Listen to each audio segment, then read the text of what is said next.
기도하면 초조함과 허둥됨이 사라진다. 기도하면 초조함과 허둥됨이 사라진다라는 제목으로 하나님 말씀 증거하도록 하겠습니다. 오늘은 기도의 중요성입니다. 기도의 중요성은 뭐 아무리 강조해도 지나치지 않죠. 성도의 특권이자 무기입니다. 그 유익이 엄청나게 크다는 것입니다. 제일 큰 것은 뭐냐? 초조함과 허둥됨으로부터 우리를 벗어나게 만든다는 것입니다. 그건 이제 평안이라 그러거든요. 샬롬이 임하게 만든다는 것입니다. 그 평안이라는 것은 성도에게 주신 최고의 축복이라 이렇게 말할 수 있습니다. 그 하나님 백성들은 세상과 이렇게 차별화되는데 위기 가운데서도 평안을 잃지 않았습니다. 우리 초대교회 핍박이 엄청나게 심하지 않았습니까? 그럼에도 불구하고 사적으로 집어넣어도 뭐 초조하지 않고 콜로세움에서 이렇게 뭐 어려움 당해도 초조하지 않고 어제도 살폈죠. 로마법이 엄청나게 강력한 법인데 되게 두려워하지 않습니까? 그런데도 불구하고 초조해하지 않고 찬송하면서 가더라는 거예요. 그러니까 로마법이 뭘 두려워해야지 영이 서는데 두려움이 사라져 버리니까 무너져 버리는 것입니다. 결국 세상은 우리를 두렵게 만드는 거예요. 두려움은 지는 거거든요. 두려움은 끌려가는 거고 우리 정죄하는 이유가 무엇입니까? 우리 두렵게 만드는 거라고요. 근데 두렵지 않다. 그건 거기서 벗어났다는 뜻이잖아요. 그래서 로마가 무너지게 되었다는 것입니다. 그 두렵지 않은 게 뭐예요? 하나님 주신 절대 평안이거든요. 샬롬을 주시기 때문에. 우리가 베트남 선교를 했었는데 이 공산주의 국가하고 또 믿는 형제들, 자매들 저는 굉장히 겁을 내고 그럴 줄 알았었는데 생각보다 굉장한 평안함이 있어요. 그 평안함이 뭘까? 어렵거든요. 상황이. 믿는 사람들, 특별히 베트남에서 믿음 생활한다는 건 쉬운 일이 아닌데 우리 한국에서 이렇게 자유롭게 신앙생활하는 크리스찬보다도 평안이 더 있으면 더 있지 뭐 덜한 것 같지 않더라고요. 평안 하나님이 주신 선물이라고요. 평안이란 원래 뜻이 뭔지 아십니까? 제 기능을 발휘하다 그런 뜻이에요. 하나님께서 환경에 관계없이 우리 마음을 다스려 주시는 거예요. 그 평안에 간 최고의 구절은 빌립보서 4장 6절이죠. 아무것도 염려하지 말고 모든 일에 기도 간구로 구할 것을 감사함으로 하나님께 아뢰라. 기도하라 그런 뜻이잖아요. 그리하면 모든 지각, 이 모든 지각을 다스리는 분이죠. 지각에 뛰어난 지각 위에 계신 비욘드 지각이에요. 비욘드 지각. 지각 위에 있는 뛰어난 하나님의 평강이 우리에게 확 임한다는 거예요. 그러면 첫째 마음 지키고 생각을 지키고 다 지켜주신다는 거예요. 지금 문제가 무엇입니까? 뭐 외부 환경이 문제예요. 외부 환경이 아무리 평안하다 할지라도 잘 먹고 잘 산다 할지라도 선진국에 살면 다 잘 살잖아요. 근데 속에서는 지옥인 거예요. 속에서는 막 갈등이 일어나고 잠도 못 이루고 이게 최악이거든요. 그러면 아무것도 못 하잖아요. 근데 환경은 굉장히 어려운데 평안이라는 게 뭐냐면 하나님께서 속을 지배하셔서 이 내부의 모든 것들이 제 기능을 하게 만든다는 거예요. 제 기능을 하도록. 마음과 생각을 지켜줘서 제 기능을 하게 만든다는 것입니다. 제 기능을 하면은 모든 거 다 이루어내잖아요. 그거를 평안이다 이렇게 얘기할 수 있다라는 것입니다. 이번에 선교 갔더니 어떤 그 좀 연세 드신 여자분이 그러더라고요. 처음 가셨던 것 같은데 선교에서 좋은 게 뭐냐 그랬더니 신기하다 그러더라고요. 뭐가 신기하냐 그랬더니 아침에 이렇게 뭐 모이라는 약속만 하면 2만 원 인원들이 다 모인대요. 그죠? 뭐 소리 지르는 사람도 없고 그냥 알아서 모이고 끝나고 가고. 제가 이번에 전체 일정을 볼 때 시간 어긴 건 딱 한 건 있었어요. 한 건. 그래서 버리고 갔거든요. 버리고 가버렸어요. 딱 한 건. 그거 빼놓고는 뭐 점심 때 이제 합류하게 됐지만 그거 외에는 없었어요. 그러니까 그때 느낀 게 뭐냐? 아, 평안이 깨졌구나 이런 걸 느꼈어요. 평안 이제까지 잘 기능하고 있었는데 한 군데서 평안이 깨지니까 이게 딴 사람한테 영향을 미쳐요. 이게 뭐 불안해하고 뭐 당황해하고 뭐 그래서 야 이게 평안이 깨진다는 게 바로 이런 거구나. 한 사람 때문에 평안이 깨질 수도 있겠구나. 근데 모든 사람이 제 기능을 발휘하게 될 때 그게 샬롬이에요. 그러니까 여러분들 하나님 앞에 기도해야 될 이유가 뭔지 아시겠죠? 마음부터 지배해야 될 거 아니에요. 마음부터. 지금 우리 상황이 핍박 상황인 거 아시지 않습니까? 내용이 뭐예요? 베드로 야고보 죽이고 이제 베드로 죽이려고 감옥에 집어넣은 상황 아닙니까? 그럼 우리 굉장히 불안해야 될 상황 아니에요. 마귀가 주는 최고의 힘이 뭐라 그랬어요? 우리를 두렵게 만드는 거라고요. 죽인다는 거 아니에요. 십자가형 사자 밥이 되게 만든다. 이러면 쫄아야 될 거 아니에요. 두려워야 될 거 아니에요. 평안하잖아요. 여기 엎어져 잤다는 얘기 몰라요? 천사가 옆구리 차서 깨울 때까지 자고 있다. 이게 절대 평안이거든요. 기능하고 있잖아요. 기능. 하나님께서 이런 평안을 기도하는 자들에게 준다는 거예요. 5절 보세요. 계속 기도했다 그러잖아요. 그죠? 교회가 모여서 기도했다. 그래서 우리가 이 마음의 준비가 안 된 사람들은 딴 사람들을 볼 때 야, 저 사람 저거 어떻게 살까? 불안해서 어떻게 살까?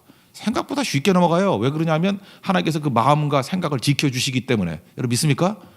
마음과 생각을 지켜주시면요, 뭐 아무리 어려운 같이 보여도 마음의 평강이 있는데, 마음이 기능을 발휘하는데 그 누가 무너뜨리겠어요? 넘어지지 않는 거죠. 그래서 위기 가운데 침착함, 위기 가운데 이 평강, 위기 가운데 기능을 발휘함, 이건 기도가 주는 축복이라는 것입니다. 그러니까 이렇게 생각하면 돼요. 뭐 새벽에 가지고 기도 안 하고 하루를 사는 사람들 보면 뒤죽박죽이죠. 결국 하루에 근심 걱정하고 엎어진 일들 뭐 추스리는데 두세 시간은 더 쓰게 된다는 것입니다. 그래서 무조건이에요. 지혜로운 사람은 기도하게 돼 있다라는 것입니다. 이건 일이 없다는 얘기가 아니에요. 우리가 여러분 그런 거 아시죠? 이렇게 동시에 몇 가지 일 못하는 분들 있죠. 동시가 뭐예요? 뭐 이런 거잖아요. 뭐 취업 문제 그러면은 그렇게 얼굴에 초조함이 있어. 취업이 돼야 뭘 해? 그 이전까지 아무것도 못해. 뭐 취업이 안 되면 시간이 있다는 얘기 아닙니까? 그러면 성결에도 가자 그러면 갈 수 있을 것 같은데, 자기는 이 문제 해결 안 되면 딴 건 아무것도 머리에 들어오질 않는데 속으로 그러죠. 정말 더럽게 평강 없네. 그렇게 느껴요. 더럽게 평강 없네. 평강이 뭐라고요? 제 기능을 발휘하다. 근데 이제 학생 때가 아니고요. 이제 졸업하고 난 다음에 일상생활을 하다 보면 문제가 동시에 두세 개 막 같이 오지 않습니까? 그거 안 와요? 뭐 두세 개가 뭐예요? 다섯 개, 여섯 개도 막 오죠. 그러면은 아무 일도 못 하는 거예요. 그죠? 손에 잡힌 게 없대. 그래서 자기는 하나 끝내 하나 또 할 수 있고 또 할 수 있고 그렇대요. 근데 우리가 보통 일이 한 10개쯤 이렇게 걸려 있거든요. 그럴 때마다 원 바이 원 하나씩 할 수 있는 힘, 그게 평강이에요. 흔들리지 않기 때문에. 이번에도 제가 베트남 갔을 때 그 뭐 설교 8개 했거든요. 8개. 총 10번이 10배가 있었는데 8개. 뭐 그것도 기도회도 뭐 예배라 그러면 예배일 수 있죠. 하여튼 8개 했는데 이렇게 설교를 쭉 하지 않습니까? 하면은 그거 어떻게 한꺼번에 다 준비하겠어요. 그러니까 전체적인 내용 틀을 가지고 가서 하나씩 준비하는 거죠. 하나씩. 그렇지 않아요? 평강이 있지 않으면 어떻게 준비하겠어요? 그 평강이 없는 사람은요, 그냥 어떻게 하면 설교 잘할까 이렇게 생각이 들면은, 만약 그렇게 든다 그러면 하나 끝내야 그 다음 걸 할 수 있어요. 하나 끝내야 그 다음 걸 할 수 있고. 근데 그렇지 않죠. 우리 뭐 베트남에 있을 때도 돌아와서 할 설교까지도 준비할 수 있는 거, 그게 기능을 발휘하는 거예요. 기능을. 그러니까 오늘 하나님 앞에서 여러분들 엎드려 기도함을 통해서 이렇게 제 기능을 발휘할 수 있는 하나님 주시는 평강. 그러니까 평강 없이 일하는 것은 무너지게 된다는 것입니다. 우리가 이제 네팔 선교를 가는데, 선교를 갈 때에도 오늘부터 이렇게 준비 기도회 하는 것 같아요. 기도 왜 하죠? 기도해야 제 기능을 발휘해요. 평강 가운데 일을 한다고요. 그래서 어떤 때는 우리가 실수를 많이 하잖아요. 기도 없이 이렇게 일만 하는 사람만. 그러니까 지도자가 중요한 거죠. 준비팀도 이렇게 기도는 안 하고 일만 하는 사람, 분주한 사람들 보면은 자기 힘의 한계가 오니까 짜증이 나죠. 그러니까 화도 내고, 이게 뭐 하는 거야? 소리 지르고. 그러니까 이해는 돼요. 그죠? 잘하려고 하는 거예요. 근데 뭐가 없었냐면 기도가 없는 거예요. 영성이 없는 거예요. 그러니까 기능을 발휘 못하는 거예요. 마음이 지옥이니까 마음을 표출하는 거예요. 이게 속일 수 없잖아요. 마음을. 그래서 마음이 드러나요. 마음이 지금 뒤죽박죽이구나. 그러니까 표출이 되는 거죠. 그러니까 많이 엎드려 기도하면, 이게 성경뿐만 아니라 사역도 그렇고 삶도 그렇고 가정도 그렇고, 그 흘러넘치는 기도가 있으면요, 하나님께서 평강을 주십니다. 마음과 생각을 지켜주셔요. 그죠? 모든 것에 뛰어나신 하나님의 평강이 모든 지각에, 우리 생각하는 것 넘어서는 거예요. 하나님 평강이 있어요. 우리 마음과 생각을 지켜주시리라. 오늘도 기도를 통해서 마음과 생각이 하나님께서부터 지킴을 받는 우리 은혜의 역사가 있기를 바랍니다. 그리고 또 하나 기도의 내용은 뭐냐면, 기도하면서 자꾸 믿어야 된다는 거예요. 안 믿으니까 이게 문제가 되죠. 베드로 믿음 가졌고 성도들이 기도했고, 그러면 이게 일어나게 된다는 걸 깨달아야죠. 기도의 응답을 믿어야죠. 근데 기도하면서도 응답을 또 안 믿는 경우 있죠. 이게 대표적인 게 아닙니까? 기도에서 베드로 나왔더니 뭐 로데란 아이가 베드로 나왔다 그럴 때 미쳤다 그러고, 그 얘기 아니에요 지금? 그러니까 기도하면서도 안 믿을 수 있다라는 거죠. 그래서 기도하면서 응답을 계속해서 믿고 의지해야 된다는 것입니다. 기도는 능력이 있습니다. 우리 모든 문제를 해결하고 이렇게 우리를 건져내는 힘이 있어요. 우리를 그 기가 막힌 웅덩이와 수렁에서 끌어올리신다 그러잖아요. 시편 40편 우리 노래도 많이 부르죠. 기가 막힌 웅덩이. 혹시 웅덩이에 빠지신 분 있습니까? 제가 베트남에 갔더니 제일 많이 들었던 게 뭐냐면, 베트남에서 제일 어려운 게 뭐예요? 그랬더니 여기저기에 생각보다 많은 늪이 있대요. 늪이 있다 그러더라고요. 겁나게 만들대.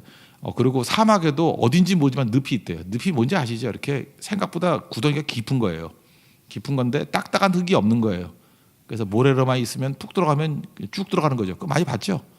늪이 있대요.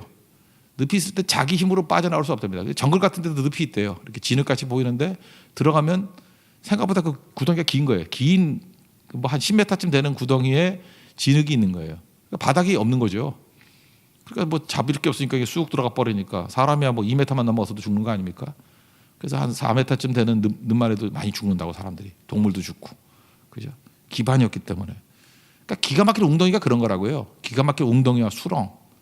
우리 늪에 빠질 때가 있잖아요. 바닥이 없는 거거든요. 바닥을 모르는 거예요. 무적행이 그래서 사실은 늪에 극대화된 모습이 무적행이에요. 이 지옥이거든요. 박이 끝없이 내려가요. 끝없이. 거기서 우리를 건질 수 있는 게 뭐죠? 발버둥 치면 발버둥 더 빠지는 거예요.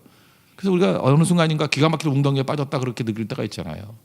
그때 하나님 앞에 부르시면 하나님께서 우리를 구원해 주신다는 것입니다. 건져 주신다는 거예요.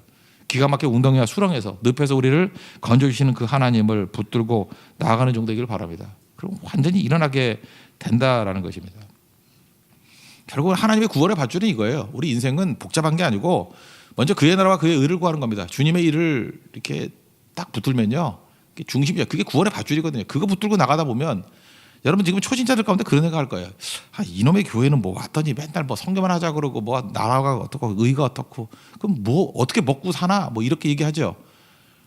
그 성경도 그래. 먹고 사는 걸 얘기하지 않는 게 아니고 우리 먹고 살죠. 근데 뭐라 그래? 너희는 먼저 그의 나라와 그의 의를 구하라. 그리하면 이 모든 것을 너에게 더하시리라. 그 앞에 나오는 게 뭔지 알아요? 무엇을 먹을까? 무엇을 마실까? 무엇을 입을까? 염려하지 말라. 이 하나님이 다 책임져 주시고 또 하나님께서 공급해 주신다. 그 얘기 아니에요? 마태복음 6장 다시 한번 설교할까요? 그 얘기 아니에요?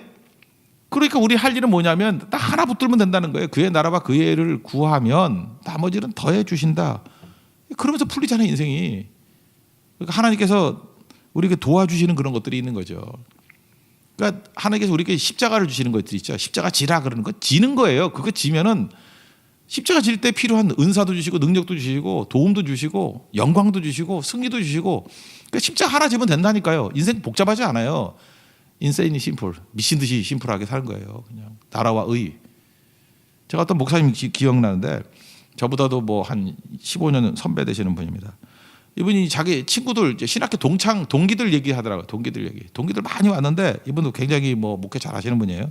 근데 어떤 한 친구가 공부도 잘하고 그랬던 친구인데 1년 하더니만 때려치더라는 거예요. 이유가 뭐냐? 새벽기도 힘들어서 신앙 못 하겠다고. 이 공부도 해야 돼. 새벽기도 맨날 못 나가겠다고. 여러분 우리 교회도 이렇게 사역자 왔다가 갑자기 사라지는 사람들 이유가 뭔지 알아요? 새벽기도 못 하겠다고 떠나는 거예요. 참 우리 망조죠, 망조. 전도사들이 새벽기도를 못 하겠다고 교회 부임을 못 해. 미치겠어요. 또 한 번은 새벽기도는 하겠대. 그러다가 철야기도 한 번 하고 질려서 간 거예요. 이건 못 하겠대.